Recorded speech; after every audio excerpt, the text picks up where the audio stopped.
If you're somebody that works hard, that puts in the time, maybe you even outwork everybody else around you, but you still feel like you aren't seeing the results for the effort that you're putting in, this video might change your life. This is a struggle that so many players go through. I've gone through it personally, and I see it countless times, and there's a few reasons why this might be happening. And once you fix these things, not only are you going to start seeing those results, but you're going to start improving at a rate that's faster than you ever have before, and it's going to make your workout so much better and more effective. And the last point is probably something that you've never thought about before, and no one's probably ever mentioned it to you before, but if you're making this mistake, it could be holding you back big time. So make sure you stay tuned until the end for that. Let's get into it. So the first mistake that players make that prevents them from getting better is that they do drills without a definable purpose, or they just do drills to do drills. Here's what you need to understand. You don't need to practice more. You need to improve more. That's the mindset shift you need to make here. It's not about how much you practice. It's not about how often you practice. It's about how much you get better. We need to start to worry about what our drills are actually accomplishing as opposed to just doing the drill for the sake of a drill. At the end of the day, drills really don't matter, right? It's about, are we accomplishing a goal, and can we use this drill to get ourselves closer to that goal? So what I mean by that is that players will see a drill on Instagram, or they'll learn a drill at a camp, or they'll see somebody else doing something and they'll decide that they're going to do it too. But they're not actually going to ask themselves why. Why am I doing this drill? Is this drill actually going to be something that helps me improve at what I need to improve at? How does this translate to the game? How does this translate to me being better in the game? A lot of players don't ask those questions to themselves, and so the work that they put in doesn't translate to seeing actual results in games. And a great way to solve this problem is to reverse engineer the drills that you're doing and the workouts that you're doing. And you can use this method to determine whether or not the drills that you're doing in your workouts are actually helpful for you. So the first thing you want to do is ask yourself what you need to be able to do in a game. So maybe you want to get better at finishing around the rim, right? That's your goal. And then you need to ask yourself, why do I struggle with this? Like, what's the reason that I don't finish as well around the rim as I want to? And, maybe for you, it's your touch isn't very good, and maybe you can't make it when you're driving really fast to the basket, or maybe you struggle to finish through contact. Maybe those are your reasons why you don't do a great job finishing around the rim. And then you need to ask yourself if the drills that you're doing are solving those problems. Are they helping you to improve on those issues? For example, the mic drill probably is not going to help you get better at your touch or finishing while moving fast unless you're a beginner and the mic drill is a real challenge for you. Then it might be something that's helpful. But if you're not that and it's easy, then it's not helping you get better at your touch or finishing with speed in any sort of meaningful way.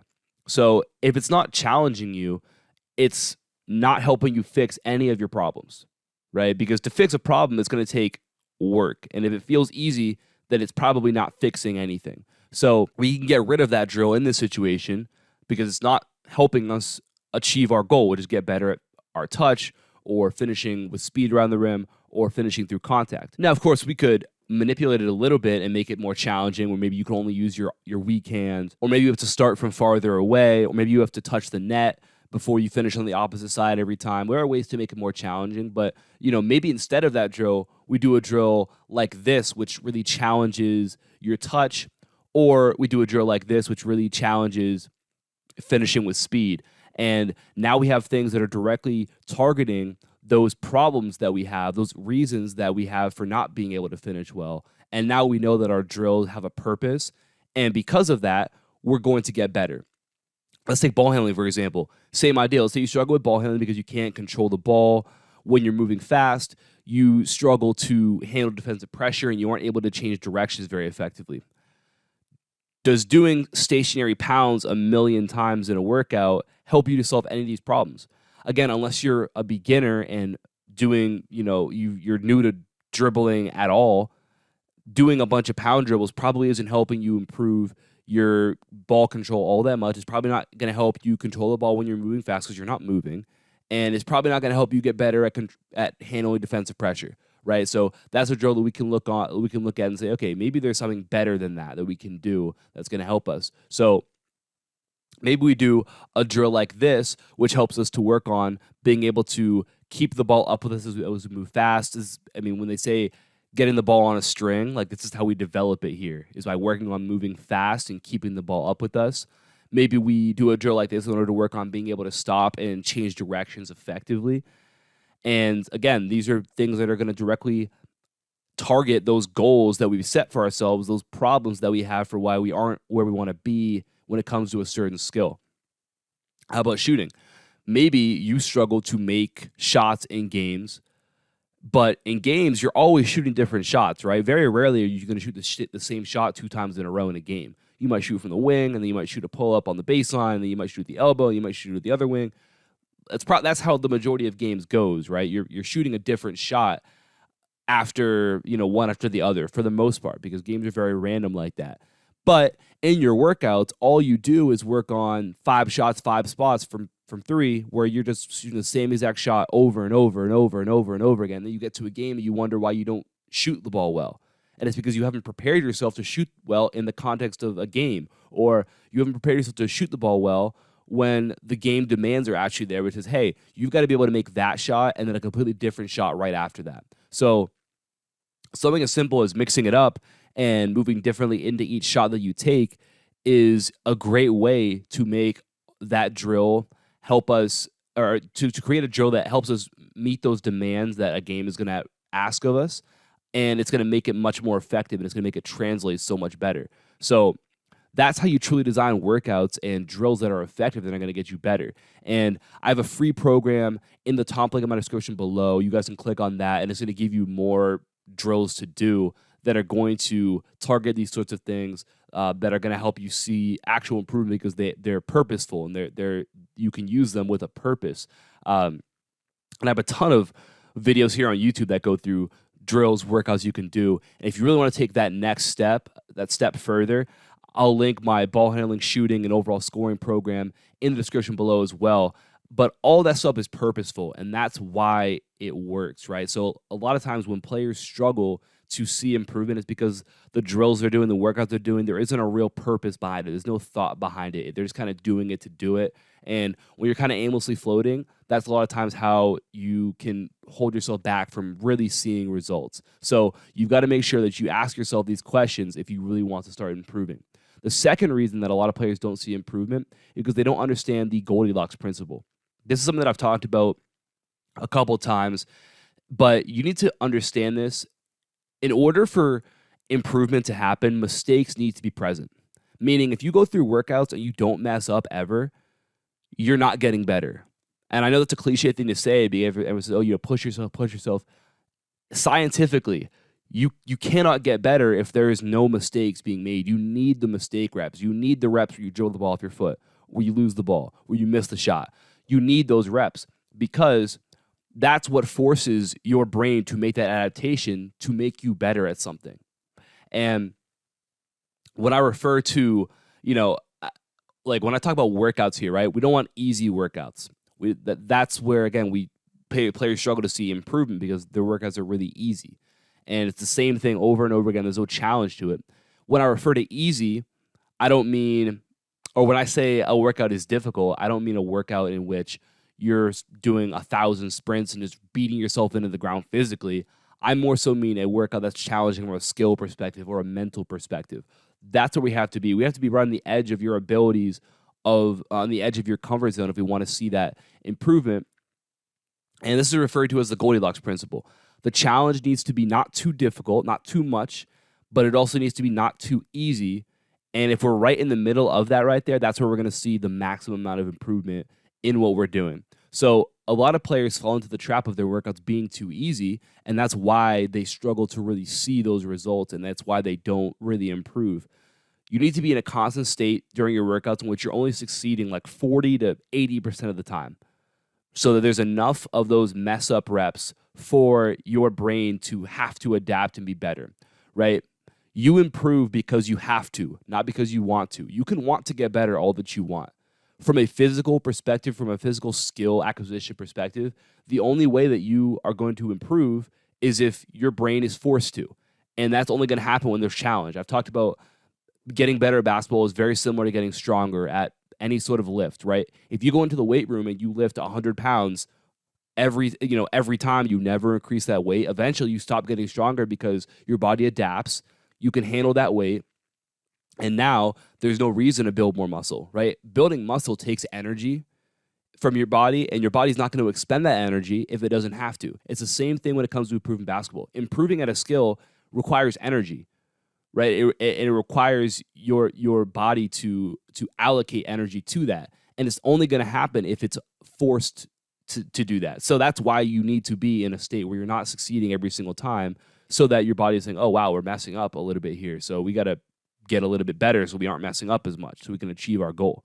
And you only are going to do that by making sure that you are putting yourself in a position where mistakes are being made. So again, the second thing that players do that holds them back from getting better is that their workouts aren't challenging enough, right? Find yourself in that place where you're succeeding 40 to 80% of the time during your drills, during your workouts, and that's where you're going to see max improvement. And then the third thing that holds players back from seeing results, and this is something that I think almost no one talks about, but shout out to my guy Jordan from Film Don't Lie Basketball. I just saw him talk about this. This really got me thinking about it, but it's not believing in yourself or adapting your mind to your abilities. So if you've gotten better, do you really believe truly in the work that you've put in? Maybe this offseason you've put in a ton of work. You've gotten better at your shooting, your ball handling, your finishing, your basketball IQ, your decision making. You've gotten more athletic, whatever the case may be. Do you truly deep down believe in the work that you've put in? Do you believe in the new player that you've become? Or are you still operating as if you are the old you before you improved? Just because you make a physical improvement doesn't mean that you're going to see that improvement immediately without that mental shift to, hey, I'm a new player. This is what I'm now capable of doing, and I need to approach things from this perspective now. If your mindset doesn't also change, that you're going to be the same player you've always been, regardless of how much better you get physically. So players hold themselves back and keep themselves in a box because they don't update their mental to match their new physical abilities. And it's a massively under-recognized reason as to why players don't get better. Even though they seemingly put in the work, they do all the right things, and if you walk in and you see them practice, you know they're better, but they're not playing better when it comes to games. And a lot of times it's because they have that mental block, and they can't seem to get themselves to a point where they actually can do what they've practiced and what they've worked themselves, to get to the point of being able to do. And so you need to make this mindset shift, and you need to build new habits. And much like I just talked about in the previous point, where you need to, be in that Goldilocks principle where, okay, 40, 80% of the time is where I'm succeeding. That's uncomfortable. It's a lot easier to just do a workout where you succeed every single time. That's way easier, and it's not uncomfortable at all. But you need that little bit of discomfort. So it's the same thing right here. You have to make yourself slightly uncomfortable with what you force yourself to do, especially early on. So you need to walk into every practice, every game, every pickup run, every workout, whatever, with purpose. Here is what I know I'm capable of doing, and I'm going to do this. I know that I've gotten better at shooting or creating my own shot, so I'm going to force myself into situations where I'm going to have to do this, right? Because off the bat, I haven't done this before in games, so I'm not really going to feel super confident doing it. But then you're going to do it a few times, recognize, oh yeah, I do have the ability to do this, and then it's going to become something that's way more natural. But you've got to get yourself to that point first. If you've gotten better as a ball handler, you've got to put yourself in positions to handle the ball. And then as you do that and you prove to yourself, like, yeah, I'm capable of doing this, it's going to become much more natural for you. But what that requires is that you force yourself to take risk of failing, of not succeeding, of looking bad, and it's going to force you to potentially fail early on until you get to that point of building that confidence, right? The rich get richer when it comes to confidence. So if you don't have any confidence, you're only going to get that by obtaining confidence, right? And I know that sounds like okay, obviously, but what I mean by that is that somebody who has confidence, they have an abundance of it because they're confident, so they play with confidence, so they see positive results, so they gain more confidence, so they play better, so they gain more confidence, and it continues to go up. If you have no confidence, you go out, you play poorly, you lose even more confidence, you play poorly again, lose even more. So it's a downward spiral. So if you don't have it, it's an awful place to be in. You are only going to gain that confidence by going out and seeing yourself succeed at something over and over and over again, to the point where you feel you have a high level of belief in your ability to be successful in any given situation. When you do that, that is how you become somebody who is confident, a player who is confident. But again, you only are going to get to that point by forcing yourself into some uncomfortable situations until you see that success. So that to me is the other area that a lot of players struggle in, is just updating their mindset to match the player that they've become, right? Especially early off, off the bat, your teammates and your coaches who might have known you as one thing, they might not know what you're capable of doing now. So they may still keep you in that box too. You've got to get yourself out of that box. And you are going to do that by making things uncomfortable for a minute, right? You have to be a little bit of a disruptor, both for yourself and for other people. But eventually you do that, you gain that confidence, and then you start to see those results pay off. And as you do that, you're going to see your results work for you way faster when you adopt that mindset and that approach. So again, 3 reasons why you might not be seeing results, you might not be getting better. And if you fix these things, not only are you going to start to get better, but you're going to make improvements at a way faster rate than you probably ever have. So like I said earlier, guys, click the top link in our description below to get my free Elite Perimeter Scorer workout. Drop a like, subscribe if you're new. I appreciate you guys for watching. Talk to you guys soon. Peace.